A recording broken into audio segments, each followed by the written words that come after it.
ईश्वर ने हमें धरती पर परिपूर्ण बनाकर भेजा है। संसार का संपूर्ण ज्ञान हमारे भीतर होता है, परंतु हम इससे अनजान रहते हैं। जब हमारी आंखें खुलती है तो हमारे शरीर की ऊर्जा शक्ति का संचार भौतिक वस्तुओं की ओर चला जाता है।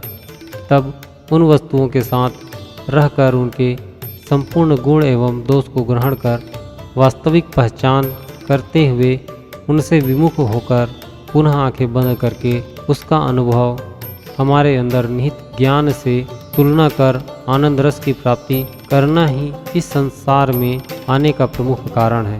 परंतु जब हमारे शरीर पर नियंत्रण नहीं होता है तो हमारे ज्ञान इंद्रियों के माध्यम से हमारी ऊर्जा भौतिक संसार में निरंतर बहती रहती है और हमें यह भ्रम होने लगता है कि वास्तविक सुख एवं आनंद तो भौतिक संसार में है, किंतु हम यह भूल जाते हैं जो सुख एवं आनंद की अनुभूति हो रही है उसका अनुभव करने वाला हमारे शरीर के भीतर में ही है। यह शरीर के लाभ एवं हानि से जुड़ा हुआ स्मृति संग्रह केंद्र होता है, जो भौतिक वस्तु के गुण एवं दोष की तुलना करके हमें यह संदेश भेजता है कि यह हमारे शरीर के लिए कितना उपयुक्त है, और जब शुभ संकेत मिलता है तब हम इसे अधिक से अधिक ग्रहण करने की कोशिश करते हैं। परंतु शरीर की एक निश्चित धारण करने की क्षमता होती है।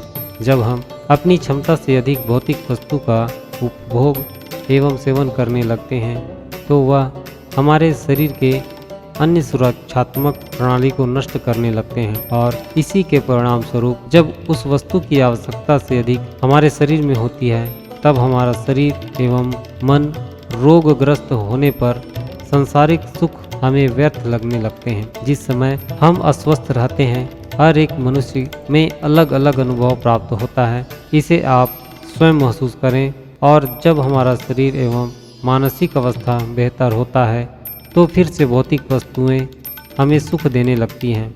ऐसा अनुभव करने के पश्चात यह निष्कर्ष निकाला जा सकता है जो सुख की प्राप्ति होती है वह पूर्ण रूपेण हमारे स्वस्थ शरीर एवं मानसिक अवस्था पर निर्भर करता है, और जब हमारे शरीर में ऊर्जा का भंडार रहता है तब तक हमें सुख की प्राप्ति होती है, और जब यह ऊर्जा का भंडार हमारे शरीर के निचले स्तर पर चला जाता है इसके पश्चात हमारा ही शरीर हमारे नियंत्रण में नहीं रहता है। जन्म के समय ही यह ऊर्जा का भंडार पूर्ण एवं दिव्य शक्ति के द्वारा हमारे भीतर समाहित कर दिया जाता है, और इसका उपभोग हमारे कार्य कर्म के ऊपर निर्धारित होता है। हम अपने शारीरिक विकास कर अच्छे कर्म करने से शरीर की सकारात्मक ऊर्जा में वृद्धि होती है, बुरे कर्मों से हमारी सकारात्मक ऊर्जा घटती है, और इसी के आधार पर शारीरिक दिव्य ऊर्जा का संरक्षण एवं दोहन करते हैं, और अंत समय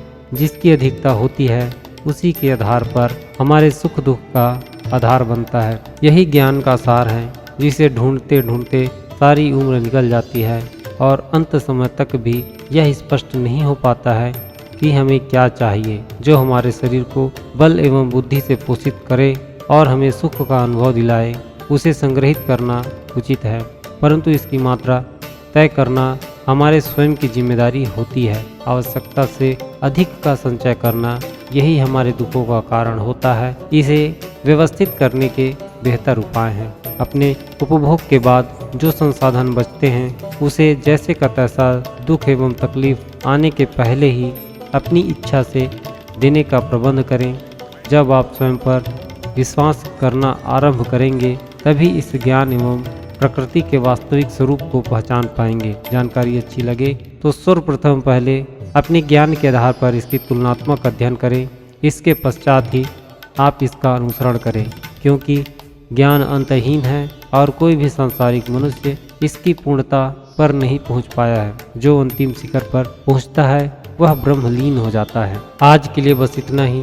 आशा करता हूँ अगले वीडियो में फिर से एक नई जानकारी के साथ आपसे मुलाकात होगी। परमपिता परमेश्वर आपके एवं पूरे परिवार को सुख शांति प्रदान करें। धन्यवाद।